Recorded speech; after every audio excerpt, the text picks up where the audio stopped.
এই যে শবে বরাত আসছে, ভাগ্যে ভালো কিছু লেখা হয় শবে বরাতে, এই বিশ্বাস থেকে হুমড়ি খেয়ে মানুষ মসজিদে আসে, ঠিক না ঠিক? ভাগ্যে ভালো কিছু লেখা হয় কবে?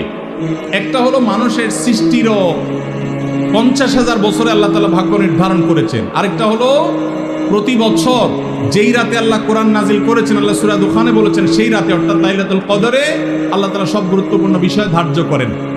শবে বরাত যেটাকে আমরা বলি মধ্য শাবানের রাত, এই রাতে ভাগ্য নির্ধারণ হয়, এই মর্মে বিশুদ্ধ হাদিস বর্ণিত নাই।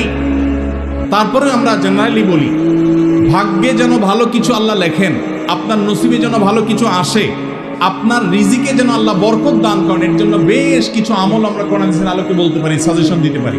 তবে তার আগে আমাদেরকে জানতে হবে যে ভাগ্য সুপ্রসন্ন হওয়া বা রিজিকে বরকত হওয়া বলতে কি বোঝায়।